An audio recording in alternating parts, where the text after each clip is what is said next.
Hello friends, welcome back to pi study circle. My name is Tabassum और आज की जो मेरी वीडियो है सीबीएसई और एनआईएस बोर्ड दोनों ही स्टूडेंट्स के लिए है। क्लास 12 सीबीएसई के मार्किंग क्राइटेरिया को लेकर के बहुत बड़ी अपडेट आ जाई है और जो मेरे एनआईएस के स्टूडेंट्स हैं वो कई दिनों से परेशान है कि मैम जून वाले स्टूडेंट्स के लिए क्या लेटेस्ट अपडेट्स है। तो जी हाँ, एनआईएस बोर्ड के बच्चे भी वीडियो को बिल्कुल आज तक देखें, स्किप ना करें। यहाँ पर मैं आपको बताने वाली हूँ कि आपके लिए क्या अपडेट है। अगर गाइस मैं एनआईएस बोर्ड के बच्चों की बात करूँ तो दो सबसे बड़े सवाल अभी उन लोगों के माइंड में है। पहला सवाल के रिजल्ट कैसे बनेगा और दूसरा के रिजल्ट कब तक आएगा। तो एक एक करके सारी की सारी चीजें मैं आपको बताने वाली हूँ, तो मेक श्योर वीडियो को लास्ट तक देखना है, स्किप बिल्कुल नहीं करना। और जो भी नए व्यूअर्स इस वीडियो को देख रहे हैं उनसे मेरी रिक्वेस्ट है कि प्लीज चैनल को जरूर सब्सक्राइब करें। अगर आपको सीबीएसई या फिर एनआईएस बोर्ड से लेकर रिलेटेड कोई भी लेटेस्ट अपडेट चाहिए, इन्फॉर्मेटिव वीडियो चाहिए, सही गाइडेंस सही टाइम पर और इजी लैंग्वेज में चाहिए तो चैनल सब्सक्राइब करके जाएं। और स्पेशली अगर मैं एनआईएस बोर्ड के बच्चों की बात करूं, सो गाइस एनआईएस के जो स्टूडेंट्स हैं उनको प्रॉपर गाइडेंस नहीं मिल पाती, जिसकी वजह से उनको काफी बार काफी बड़ा नुकसान भी हो जाता है। उनको ठग लिया जाता है या फिर उनकी एग्जाम फीस छूट जाती है, उनको प्रैक्टिकल की इन्फॉर्मेशन नहीं मिलती। तो आपको ये सारी अपडेट सही टाइम पर मिलती रहे, इसलिए मैं आपसे बार बार बोलती हूँ कि चैनल को जरूर सब्सक्राइब करें। जो भी अपडेट होती है, जो भी सही जानकारी जिस टाइम पर आपको मिलनी चाहिए वो आपको मिलती रहती है। तो चैनल सब्सक्राइब करके जाएं। बाकी आपको वीडियो कैसी लगती है वो कमेंट करके बताएं और अपनी दिक्कत भी रखें कमेंट सेक्शन में कि भी आपकी क्या प्रॉब्लम है। सो गाइस यहाँ पर देखो मैं आपको बताती हूँ क्लास 12 सीबीएसई ने मार्किंग क्राइटेरिया आज क्या बताया है कि किस तरीके से बच्चों का जो रिजल्ट है वो बनने वाला है। सो गाइस जो सीबीएसई ने बताया है वो 30+30+40 का यहाँ पर एवरेज बताया है कि इस तरीके से सीबीएसई के क्लास 12 के स्टूडेंट्स का रिजल्ट बनेगा। अब एनआईएस बोर्ड के बच्चों को भी ये वीडियो देखनी क्यों जरूरी है, क्योंकि यहाँ से उनको एक आइडिया होगा कि सीबीएसई किस तरीके से अपना रिजल्ट प्रिपेयर करने वाली है और एनआईएस का फ्यूचर क्या हो सकता है, आपके रिजल्ट का फ्यूचर।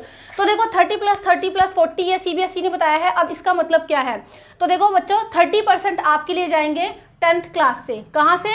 10th क्लास से। अब 30% का मीनिंग क्या है, मतलब जो क्लास 12 सीबीएसई के बच्चे हैं जिनके एग्जाम कैंसिल करके उनको प्रमोट कर दिया गया, तो उन बच्चों के जो क्लास 10th के अंदर टोटल 5 सब्जेक्ट थे, 5 में से जो सबसे बेस्ट 3 सब्जेक्ट्स हैं ना उनके, मतलब जिनमें उनके सबसे अच्छे मार्क्स आए हैं, 3 सब्जेक्ट उनके लिए जाएंगे और उनका टोटल एवरेज निकालकर 30% वहां से उनको दिया जाएगा। ठीक है, 3 बेस्ट सब्जेक्ट लिए जाएंगे जिनमें उन्होंने सबसे अच्छा स्कोर किया है 10th में और उनका टोटल करके उसका एवरेज निकाला जाएगा। तो 30% आपका वहां से लिया जाएगा गाइज। उसके बाद आपका आता है 30%। ये किसका है? ये है गाइज 11th क्लास का, मतलब 30% अगेन उनका 11th क्लास से लिया जाएगा। लेकिन 11th क्लास में जितने भी उनके सब्जेक्ट्स हैं ना उन सभी का ओवरऑल करके उसमें से उनका जो है परसेंटेज निकाला जाएगा। ठीक है, और उसके बाद आपका आता है 40%। अब ये 40% जो है गाइज ये है आपका 12th। अब ये 40% 12th क्लास में से ही क्यों लिया जाएगा, क्योंकि देखिए 12th क्लास के जो मार्क्स है वो फ्यूचर के लिए बहुत ज़्यादा मायने रखते हैं। भी आपको बड़े हायर स्टडीज़ में एडमिशन लेना है, अच्छे कॉलेज में एडमिशन लेना है, कुछ भी आपको करना है तो 12th के मार्क्स आपके बहुत इंपॉर्टेंट है। अब बात तो यहाँ पर ये है गाइस कि 12th के ही तो एग्जाम कैंसिल हुए हैं। सो गाइस सीबीएसई ने क्या किया है, 40% जो ये एक कहते हैं ना कि पूरा मिलाकर इसको 40% में से किस तरीके से उनका लिया जाएगा।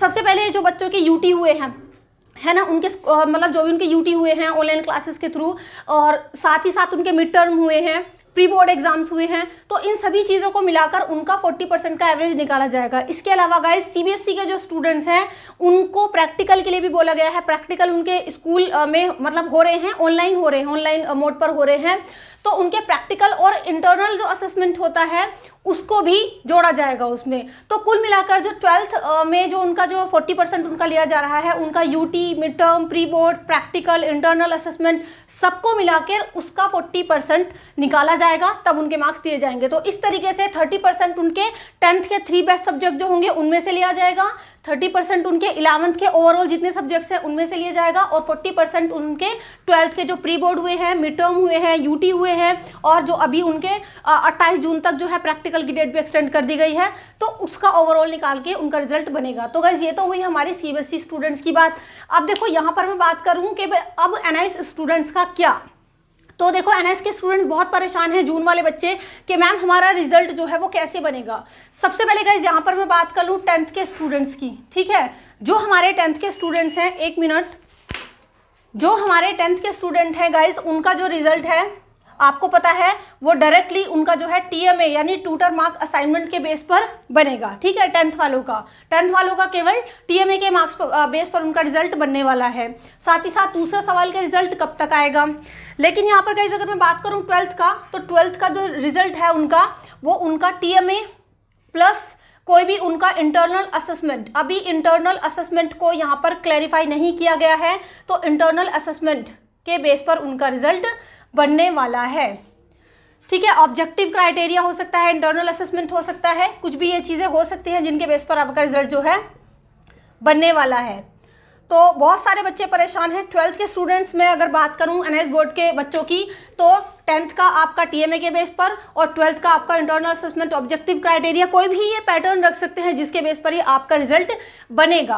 अब देखिए दूसरी चीज़, अगर रिजल्ट कब तक आएगा, तो सबसे बड़ा सवाल यही है। अब यहाँ पर देखो मैं आपको बता दूं कि एनआईएस बोर्ड आपको सीधा सीधा पता है कि सीबीएसई बोर्ड को फॉलो करता है। लास्ट टाइम जब सीबीएसई बोर्ड ने अपने एग्जाम कैंसिल किया था, उससे 2-3 दिन के अंदर ही जो एनआईएस बोर्ड है उसने अपने एग्जाम को कैंसिल करने का नोटिफिकेशन दे दिया था। तो आज जो है हमारा सीबीएसई ने अपना मार्किंग क्राइटेरिया बता दिया है, तो आप बिल्कुल टेंशन ना ले, 2 से 3 दिन के अंदर ही एनआईएस बोर्ड भी आपको क्लियर करेगा कि हाँ आपका जो पासिंग क्राइटेरिया है, मार्किंग क्राइटेरिया है, वो किस तरीके से बनने वाला है। एक ऑफिशियल नोटिफिकेशन आप तक आएगा। जैसे ही ऑफिशियल नोटिफिकेशन आता है कि भाई आपका रिजल्ट किस बेस पर बनने वाला है, तो आपको तुरंत यहाँ से मैं अपडेट दे दूंगी। तो मेक श्योर चैनल को जरूर सब्सक्राइब करें, और जो भी आपके मन में डाउट है ना, उसको जरूर कमेंट सेक्शन में बताएं। काफी सारे बच्चे अभी इस तरीके की फेक न्यूज में भी आ रहे हैं कि भी हाँ हम तो प्रमोट हो गए, ऐसे ऐसे रिजल्ट बनेगा। तो आपको फेक न्यूज से बचना है, फेक वीडियोस से बचना है, सही और ऑथेंटिक जानकारी आपको यहाँ से मिल रही है।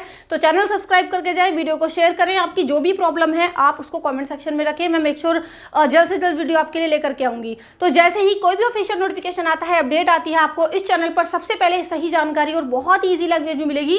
तो चैनल जरूर सब्सक्राइब करें, और जो भी आपकी राय हो वो कमेंट करके बताएं। वीडियो थोड़ी सी भी हेल्पफुल लगे तो लाइक कर दें। चलिए guys, see you in the next video.